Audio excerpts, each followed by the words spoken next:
Yesus. Haleluya, pada pagi hari ini kita datang dengan ucapan syukur di hadapan Tuhan. Mari kita datang dengan segenap hati menyembah Bapa di surga, Bapa yang Maha Kudus, Allah yang hidup, yang sanggup memulihkan keadaan kita. Mari kita dengan segenap hati menyembah Dia, angkatkan segala persoalan. Kita percaya ketika kita menyembah Tuhan dengan sungguh-sungguh yang keluar dari hati yang terdalam, Tuhan pasti akan membereskan semuanya. Tuhan pasti akan memulihkan kita. Saya percaya kita di sini orang yang mengasihi Tuhan dan mencintai Tuhan Yesus. Mari kita berdoa. Haleluya Tuhan, terima kasih Bapa buat pagi ini. Terima kasih Tuhan Yesus, Engkau Tuhan tetap baik dalam kehidupan kami Tuhan. Bapa, inilah kami yang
Terima kasih Tuhan. Kami percaya Engkau ada di depan kami, berjalan bersama kami Tuhan. Kau tidak pernah meninggalkan kami Tuhan. Kalau kami sungguh-sungguh Tuhan rindu akan Engkau, Kau akan datang kepada kami Tuhan. Kau akan datang Tuhan. Terima kasih Bapa. Kami mau terus memuji Engkau, meninggikan Engkau dengan tubuh kami, dengan suara kami Tuhan, dengan bergerak bersorak Tuhan, tanpa ada apapun Tuhan ganjalan dalam hidup kami. Terima kasih Bapa. Dalam nama Yesus, mari yang siap umat Tuhan memuji Tuhan katakan amin. Tepuk tangan buat Tuhan Yesus. Yang mulia, haleluya, shalom semuanya. Apa kabar? Tetap cinta Tuhan Yesus, amin. Ya, bukan hanya di bibir saja pujian tadi, tapi kita hidupi, kita mau mengasihi Tuhan. Kita katakan kali kiri belakang, shalom. Mari saudaraku, haleluya, haleluya. Kita punya Tuhan yang hebat dan dahsyat.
Tuhan, tetap semangat.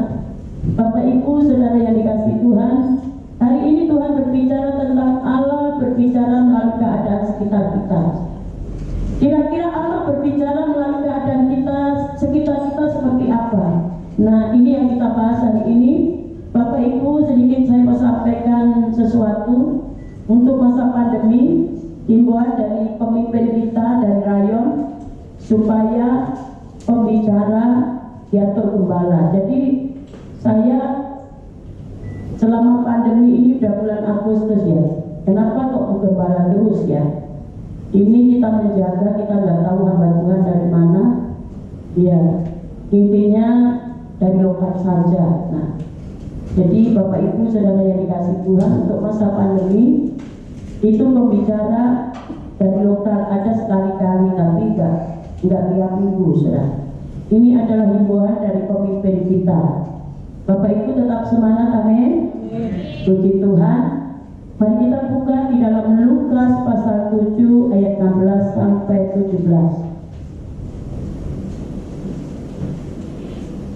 Lukas pasal 7 ayat 16 sampai 17. Perikopnya adalah Yesus membangkitkan anak muda di Nain. Firman Tuhan hari ini, Allah berbicara melalui keadaan di sekitar kita. Kira-kira Allah berbicara tentang apa? Lewat keadaan di sekitar kita yang menakutkan secara manusia, sedang digoncang dunia ini. Dan inilah waktunya Tuhan akan berbicara melalui persoalan saudara dan saya. Mari kita baca dalam Lukas pasal 7 ayat 16 sampai 17. Kita baca sama-sama.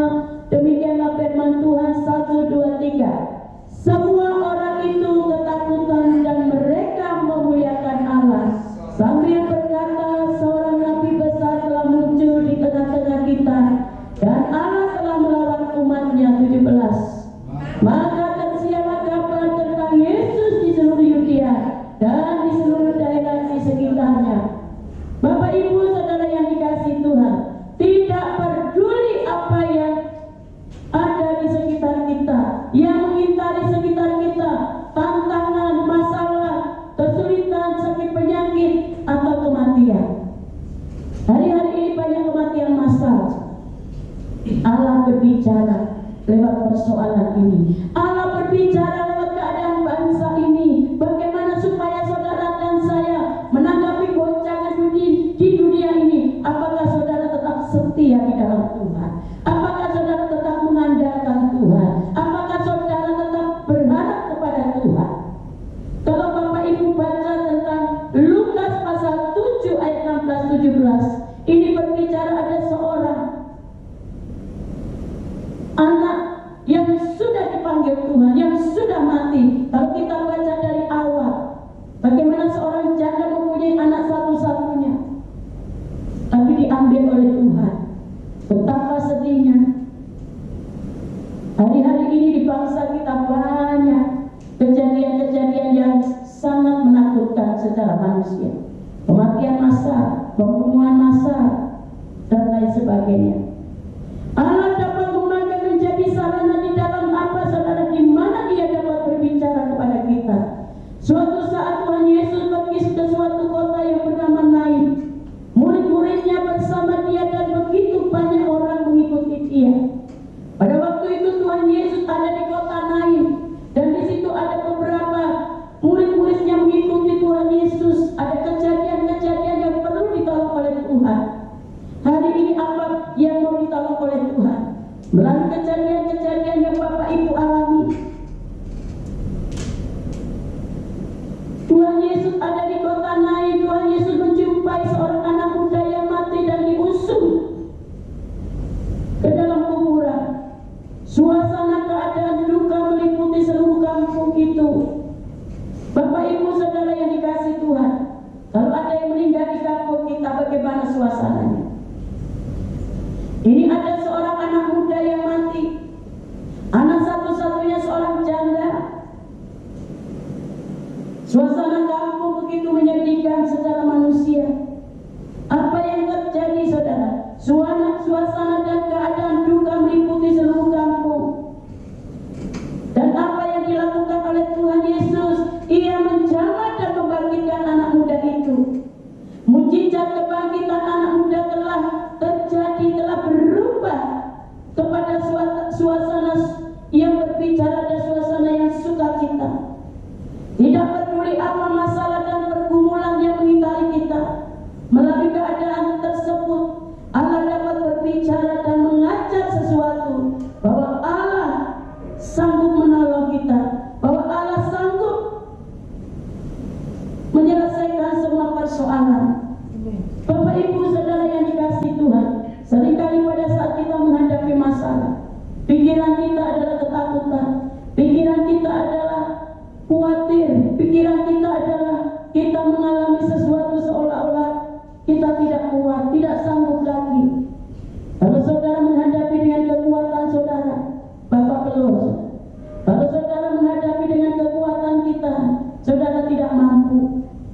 dilakukan.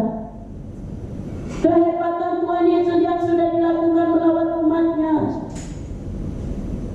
Bapak Ibu saudara yang dikasihi Tuhan, kalau saudara tidak sadar bahwa Allah kita hebat, saudara pasti pikiran kita langsung, kenapa Tuhan kok izinkan masalah ini, kenapa Tuhan ini terjadi, dan kenapa itu orang yang tidak punya iman percaya kepada Yesus.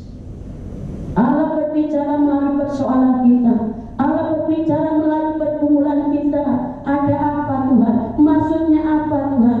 Apa yang saya lakukan? Nah itu baru minta tuntunan Tuhan. Ayo kita baca Lukas 7 ayat 11 sampai 17. Ini supaya jelas. Melalui kebangkitan anak muda menyatakan bahwa Allah kita Allah yang hebat. Saya bacakan ayat yang ganjil, Bapak Ibu, ayat yang genap. Demikianlah firman Tuhan. Kemudian Yesus pergi ke suatu kota yang bernama Nain. Murid-muridnya pergi bersama-sama dengan dia, dan juga orang banyak menyertainya berbondong-bondong. 12. Setelah dia buka pintu gerbang kota, ada orang mati diusung keluar. Anak laki-laki, anak tunggal ibunya yang sudah janda. Dan banyak orang dari kota itu menyertai janda itu. Dan ketika Tuhan melihat janda itu, tergeraklah hatinya oleh belas kasihan, lalu berkata kepadanya, jangan menangis. 14. Sambil menghampiri usungan itu, ia menyentuhnya. Dan sedang para pengusung berhenti, ia berkata, hai anak muda, aku berkata kepadamu, bangkitlah. Maka bangunlah orang itu dan duduk dan mulai berkata-kata, dan Yesus menyerahkannya kepada ibunya. 16. Semua orang itu ketakutan dan mereka memuliakan Allah sambil berkata, seorang nabi besar telah muncul di tengah-tengah kita, dan Allah telah melawat umatnya. 17 sama-sama, 1, 2, 3. Maka tersiarlah kabar tentang Yesus di seluruh Yudea dan di seluruh daerah sekitarnya. Bapak Ibu saudara yang dikasihi Tuhan, kejadian dalam Lukas pasal 7 ayat 11 sampai 17 ini adalah membuktikan bahwa Allah yang kita sembah di dalam nama Yesus adalah Allah yang hebat, Allah yang luar biasa. Orang mati loh, bayangkan sudah mau dikubur, hidup kembali. Hari-hari ini banyak orang mati secara rohani, kelihatannya hidup, kelihatannya melayani Tuhan, kelihatan hanya jabatan, tapi bagaimana kerohanian kita? Mari lewat goncangan yang ada di bangsa kita, bangun kerohanian kita. Amin. Hari-hari ini banyak orang takut mati. Kadang maaf saudara, mengerikan kalau ke gereja, tapi saya lihat jalan-jalan gak mengerikan saudara. Ada yang percaya gak alergi saudara. Di rumah gak apa-apa, tapi kalau ibadah saudara. Amin. Jadi jangan saudara takut ibadah, tapi di Facebook di-upload kemana-mana, jalan-jalan, happy-happy. Nah, saya nggak komentar sih, itu hak mereka. Tapi kalau di rumah saya juga nggak apa-apa, ibadah, tetap bersekutu. Amin. Jangan kita nggak ibadah di gereja, di rumah nggak ibadah. Anaknya yang kesaksian, mama aja nggak pernah ibadah online, lo ngapain? Padahal hamba-hamba Tuhan mempersiapkan ya, jujur bayar harga. Nonton aja nggak mau, nggak punya kuota. Apa perlu kita beliin? Kita kalau ibadah aja persembahan kuota 10.000 nggak punya. Jangan sampai nanti Tuhan ambil loh berkat kita. Amin. Nggak amin ya, jangan, karena kita nggak melakukan itu. Jadi mari Bapak Ibu Saudara yang dikasihi Tuhan, semua punya masalah, semua digoncang. Tidak ada manusia yang nggak digoncang hari-hari ini. Tapi kalau saudara masuk dalam kerajaan Tuhan, tidak tergoncangkan. Iman kita tetap. Kita punya Tuhan yang hebat. Lewat kejadian anak muda yang dipulihkan Tuhan, yang dibangkitkan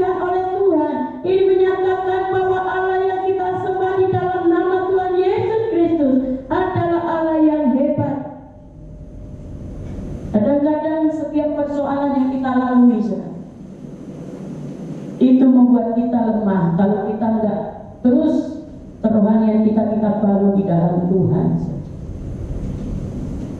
Kemarin saudara saya telepon, 6 tahun yang lalu dia meninggalkan Tuhan.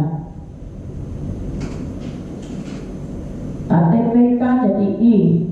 Saya bilang, memang kalau anakmu sudah menikah sudah selesai. Udah 9 bulan total 15 tahun. Saya hanya bilang, ingat, lebih baik gak ada suami daripada harus meninggalkan Tuhan. Kakak saya bilang, apa? Udah kamu gak usah ngurusi keluarga saya.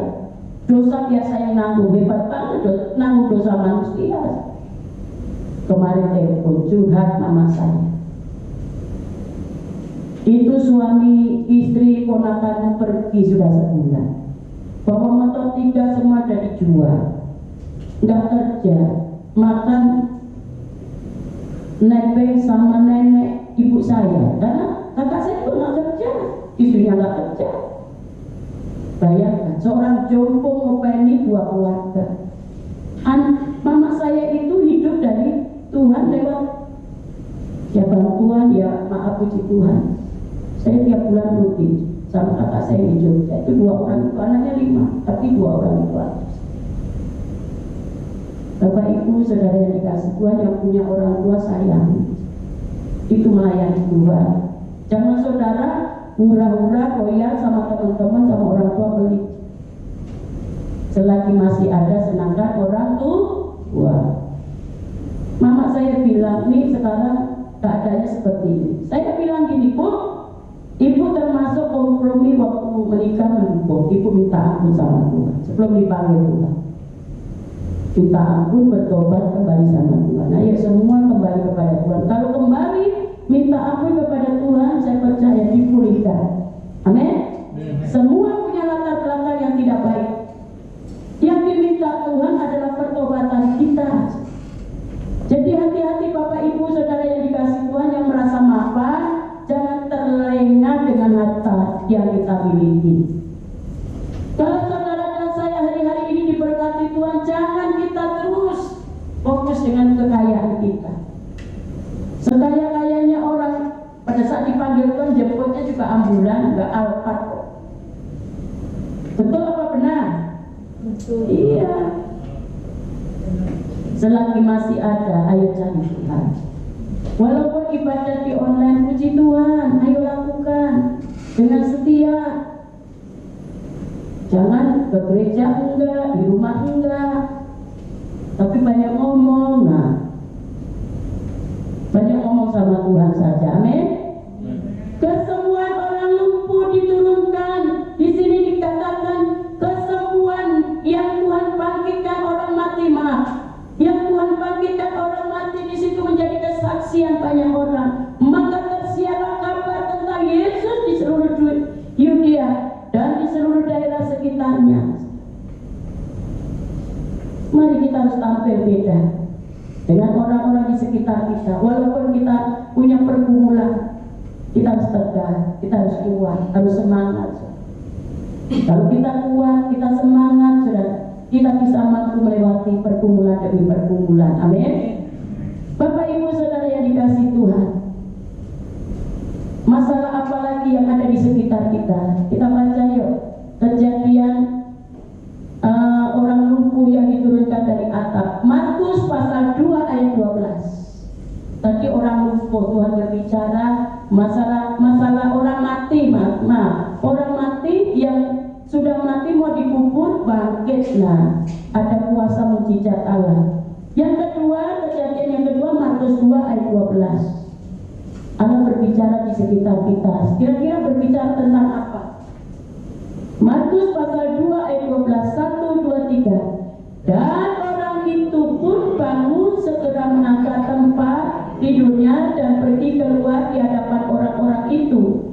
Sehingga mereka semua takjub lalu memuliakan Allah, katanya, yang begini belum pernah kita lihat. Kejadian yang kedua, orang lumpuh disembuhkan oleh Tuhan. Secara manusia orang lumpuh ini tidak bisa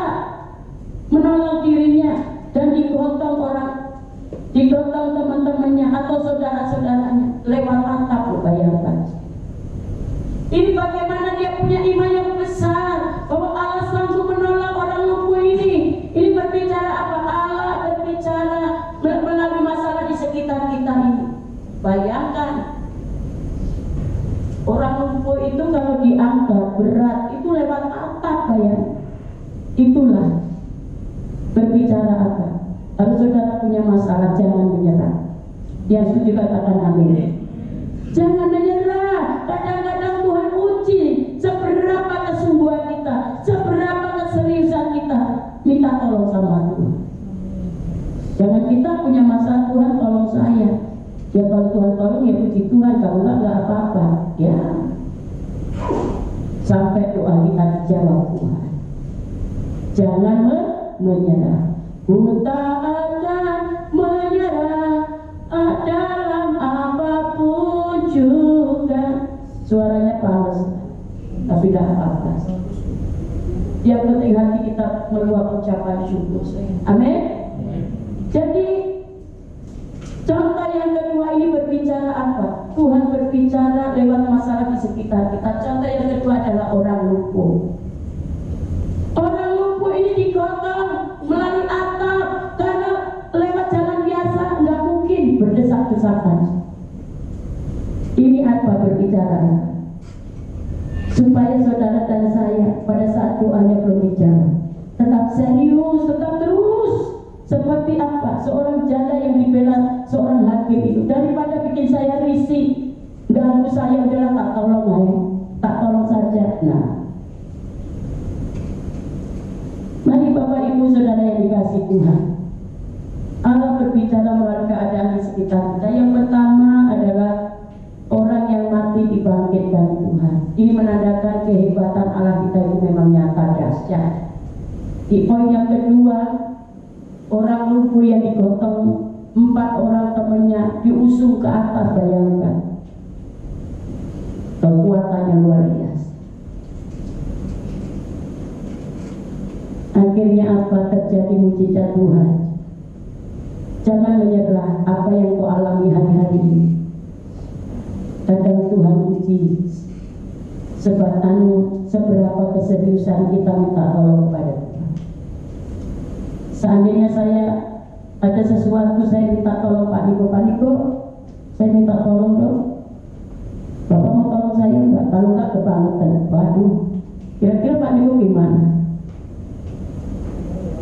Minta tolong tuh harus dibawa, harus merendahkan hati. Itu juga kita minta tolong kepada Tuhan, harus merendahkan hati, ngambil hatinya. Tuhan lihat sikap hatinya. Waduh, ini dengan susah. Bayangkan ke atap, naik gimana? Saya nggak ngerti lah cara Tuhan. Ini gambaran apa? Kadang-kadang Tuhan memberikan gambaran-gambaran. Kalau saudara dan saya punya pergumulan, jangan putus asa, jangan menyerah, jangan berhenti. Kadang-kadang tinggal satu titik kita sudah putus, capek Tuhan, sudah lama gak dijawab doaku, ya wes, wassalam saudara. Harusnya tinggal satu langkah, kembali lagi dari awal. Contoh yang ketiga apa? Tuhan berbicara lewat persoalan kita. Matius pasal 8 ayat 23 sampai 27, ada 3 poin di sini. Matius pasal 8 ayat 23 sampai 27. Iya, kita baca sama-sama yuk. Saya baca ayat yang ganjil, Bapak Ibu ayat yang genap. Demikianlah firman Tuhan, lalu Yesus naik ke dalam perahu dan murid-muridnya pun mengikutinya. 24.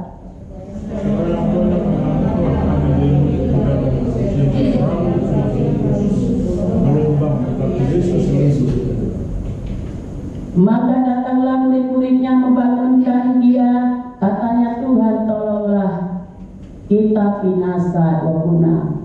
Ia berkata kepada mereka, kenapa kamu takut? Kamu yang kurang percaya. Lalu mengingatkan itu, lalu menjadi teduh sekali. 27 ya, sama-sama 1, 2, 3. Dan heranlah orang-orang itu, katanya, orang apakah dia ini sehingga angin dan danau pun taat kepadanya. Puji Tuhan. Bukan poin yang ketiga, ini contoh dari poin yang pertama tadi. Melalui masalah Allah dapat menyelesaikan. Nah, yang pertama contoh, yang orang mati dibangkitkan. Yang kedua, orang lumpuh bisa berjalan. Yang ketiga, gambaran yang ketiga ini berbicara berbicara apa? Angin ribut diredakan. Nah, lalu Bapak Ibu renungkan firman ini. Padahal di situ Tuhan Yesus ada satu kapas. Kenapa ada angin, ada ombak, ada badai? Itu diizinkan Tuhan. Seolah-olah Yesus tidur, seolah-olah Yesus nggak peduli, seolah-olah Yesus nggak mau tahu. Kenapa Engkau biarkan aku binasa, Tuhan? Kenapa Engkau biarkan aku mati, Tuhan? Nah, lalu kita nggak tahu maksud Tuhan, kita langsung penghakiman dulu.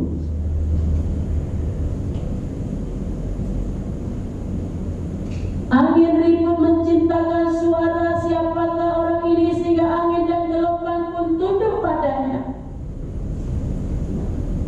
Ini gambaran yang ketiga, contoh Allah menyelesaikan masalah. Kalau saudara melibatkan Tuhan, gelombang badai apapun, Allah sanggup membuat teduh, membuat tenang. Amin. Badai apa yang menimpa dalam hidupmu? Bapak Ibu tidak sendirian. Ada Tuhan yang hebat, ada Tuhan yang dahsyat. Jangan kecil hati, jangan putus asa, jangan merasa sendiri, saudara.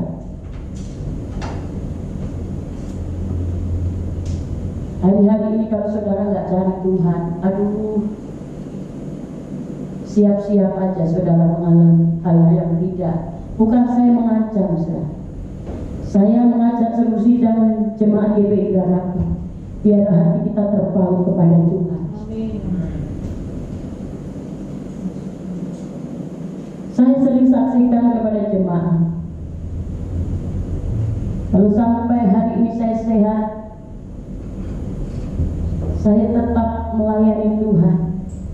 Itu karena pertolongan Tuhan. Kita nggak tahu ketemu orang itu ada virus atau enggak.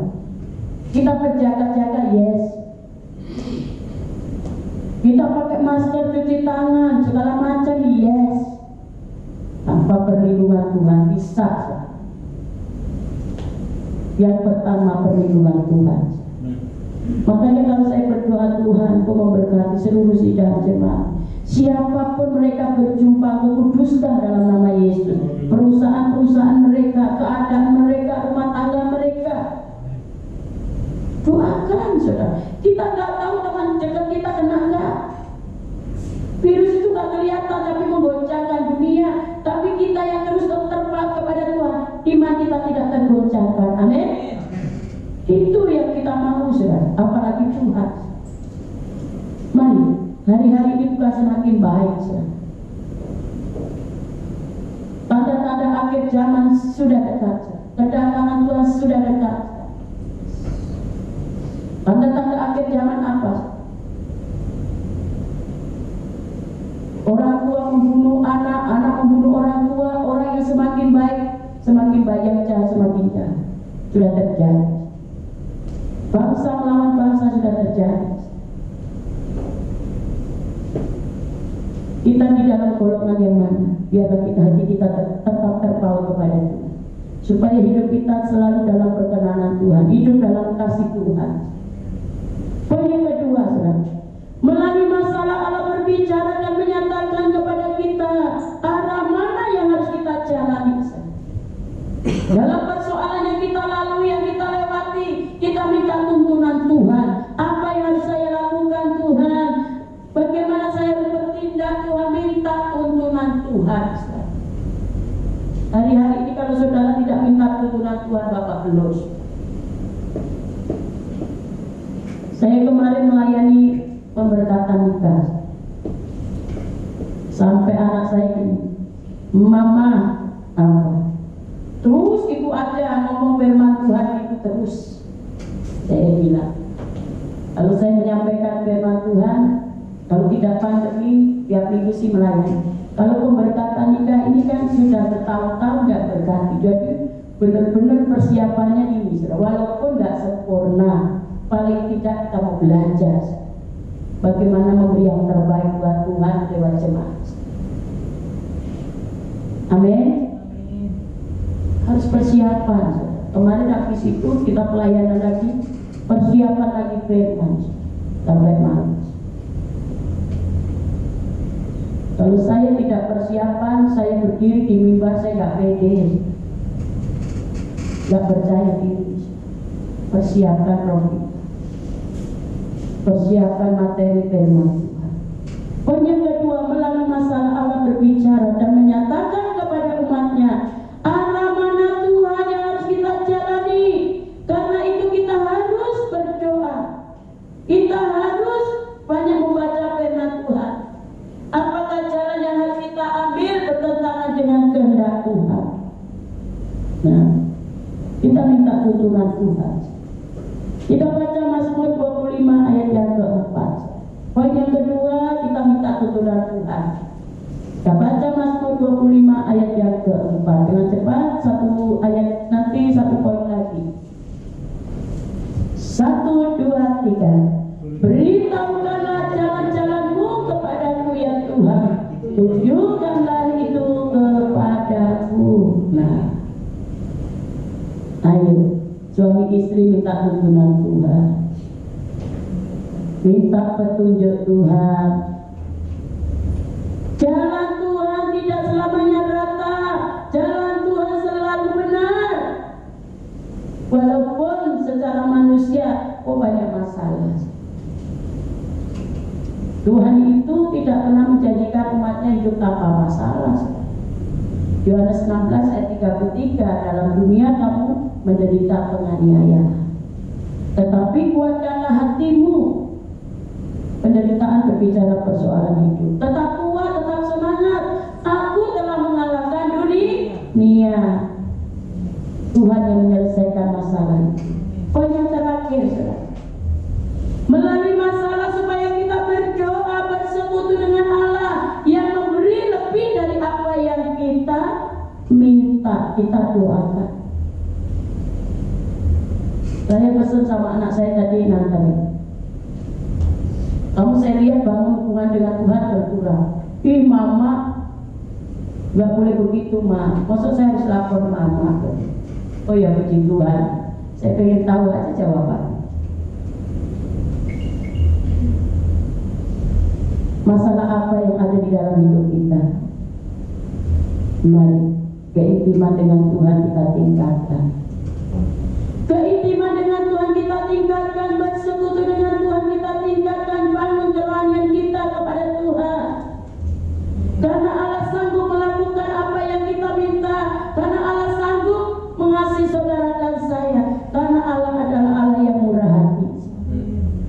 Kesimpulan firman Tuhan hari ini, Tuhan, apapun keadaanmu, apapun persoalanmu, percayalah Allah sanggup menolong dan menyelesaikan masalahmu. Amin. Tuhan Yesus memberkati. Saya panggil hambanya WR musik dan seluruh sidang jemaat tetap dalam hadirat Tuhan. Bapa kami yang ada di surga, terima kasih Tuhan. Hamba-Mu terbatas untuk menyampaikan isi hatimu, tetapi kuasa Roh Kudus tidak pernah terbatas. Engkau berkati seluruh sidang jemaat Tuhan. Apapun persoalan mereka Tuhan, Engkau bela, Engkau selesaikan Tuhan. Dia tetap kuat, tetap semangat di dalam Tuhan. Mari Roh Kudus Kau berikan kesabaran, Kau berikan kekuatan untuk menanti janji-janji Tuhan. Engkau bela seluruh sidang jemaat Tuhan. Engkau bela kaum pria, kaum bapa, kaum ibu, anak muda di dalam Tuhan. Tuhan Kau berkati seluruh sidang jemaat Tuhan. Mereka butuh Engkau Tuhan. Mereka butuh tangan-Mu Tuhan. Mereka butuh pertolongan-Mu Tuhan. Setiap persoalan ada maksud Tuhan. Setiap persoalan kalau kita melibatkan Tuhan, ada kuasa dan mujizat Allah dinyatakan. Terima kasih Bapa, terima kasih Roh Kudus, terima kasih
mengucapkan terima kasih atas pelayanan firman Tuhan oleh Pendeta Muda Nini Jasnanti SDA. Tuhan Yesus memberkati semua pelayanan Ibu dan juga keluarga.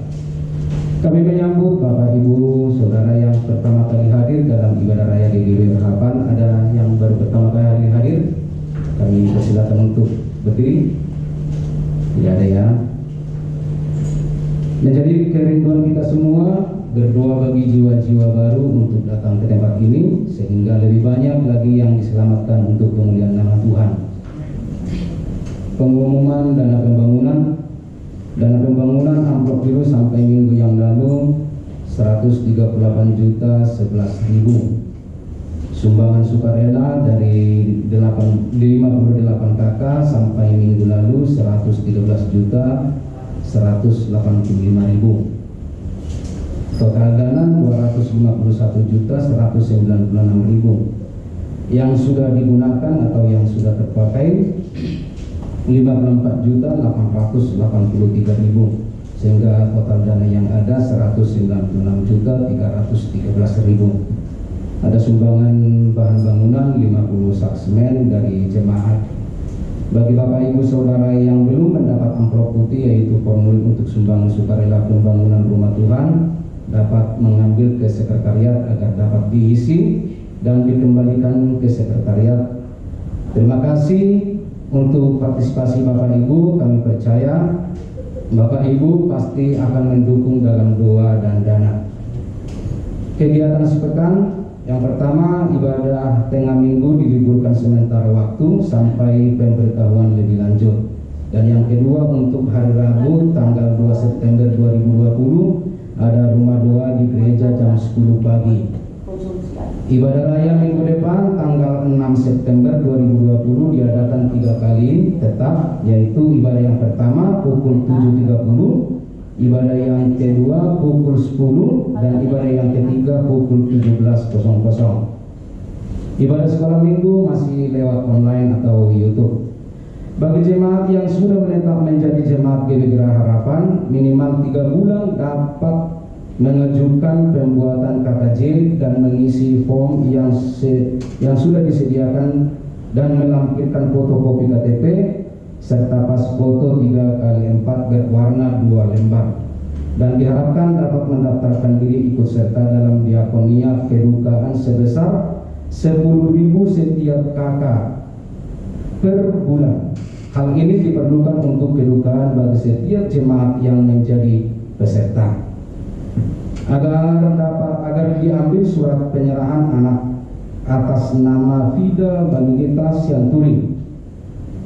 Dihimbau setelah ibadah selesai agar Bapak Ibu Saudara dapat langsung pulang ke rumah masing-masing, dan dianjurkan bagi jemaat yang berusia 60 tahun ke atas agar beribadah di rumah lewat YouTube. Terima kasih, Tuhan Yesus memberkati. Demikian pengumuman. Ada pengumuman.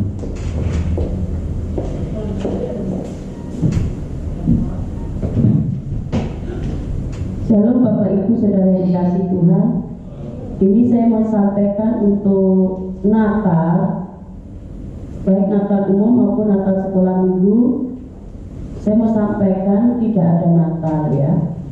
Satu, masa pandemi ini saya tahu keadaan jemaat juga ya banyak pergumulan, masuk anak kuliah, masuk anak sekolah dan lain sebagainya, pekerjaan dan lain sebagainya.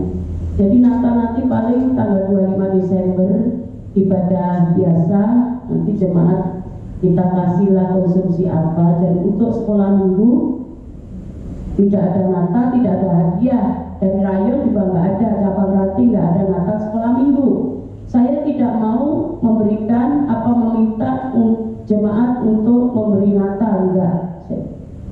Jadi janji iman pun nggak ada. Saya tahu keadaan jemaat cukup sehat, itu doa saya, sudah puji Tuhan. Jadi mohon pengertiannya orang tua, gereja tidak memberikan hadiah Natal, saudara.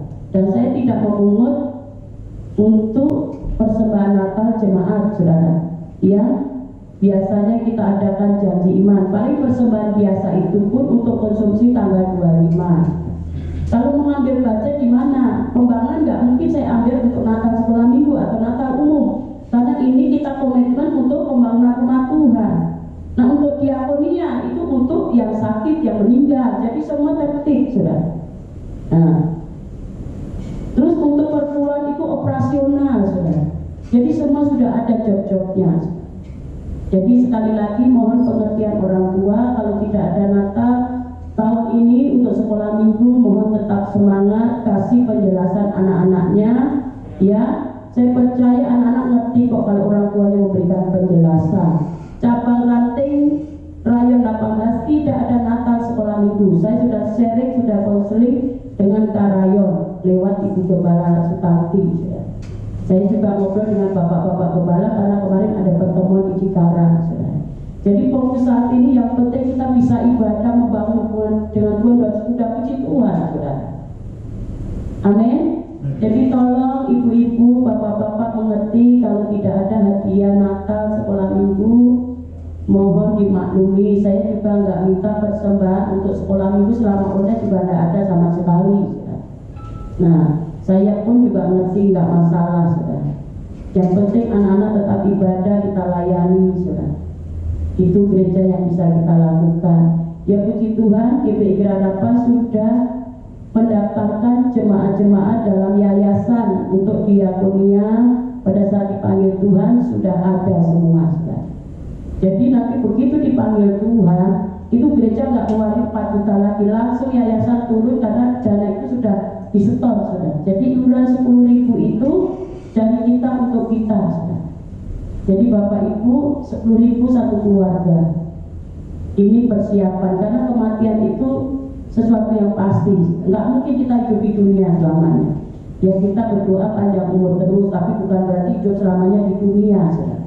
Jadi keuangan gereja ini tertib, saudara. Job-jobnya sudah ada. Amin. Itu saja saya mohon pengertiannya untuk orang tua sekolah minggu. Tuhan Yesus memberkati. Terima kasih buat mengucap syukur Bapa buat kasih setiamu, buat lawatanmu di dalam ibadah kami yang pertama ini Tuhan. Kami boleh memuji-muji dan membesarkan Engkau Tuhan Yesus. Bahkan kami Tuhan boleh diberkati lewat firman-Mu Bapa. Kami Tuhan Yesus menyerahkan terus buat hamba-Mu yang Engkau pakai itu menjadi saluran berkat Tuhan Yesus. Gembala kami Tuhan Yesus itu ini Kristiani Tuhan. Engkau berkati dan pakai lebih dahsyat hamba-Mu ini Tuhan Yesus. Engkau berkati penghidupan keluarganya. Engkau berkati kedua anaknya Tuhan Yesus. Bahkan Engkau memberkati dia kapasitasnya sebagai gembala di tempat ini. Urapan-Mu Tuhan ada terus dalam kehidupan pelayanan-Mu, sehingga dia Tuhan dimanapun berada, dia boleh menyaksikan Tuhan kasih setia-Mu bahkan penyertaan. Dia boleh menjadi berkat-Mu juga Tuhan Yesus.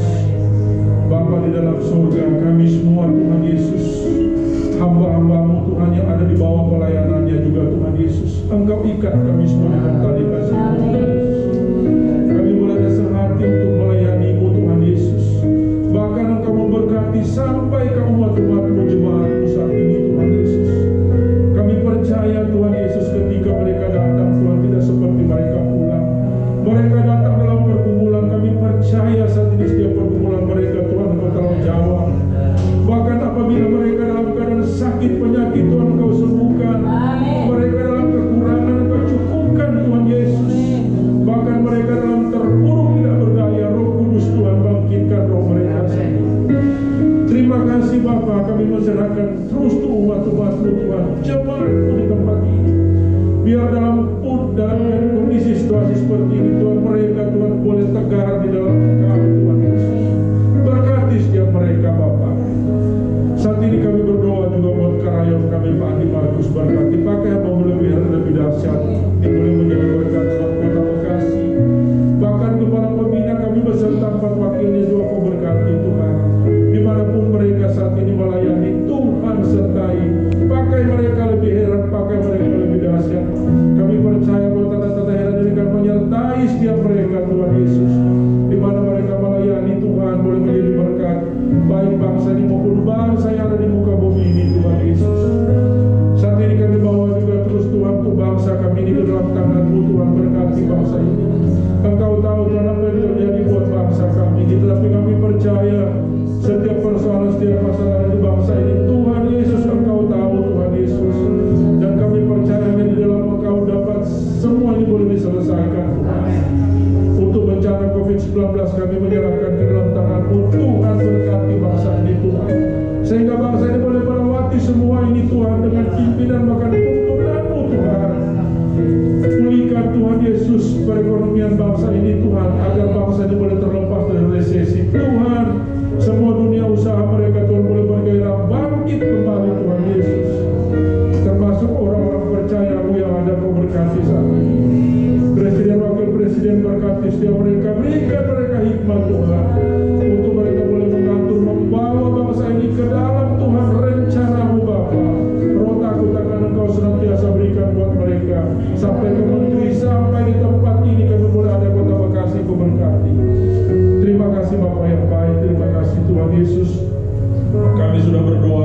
ini sebelum kami pulang ke rumah kami masing-masing, kami akan berdoa seperti doa yang telah Engkau ajarkan kepada kami.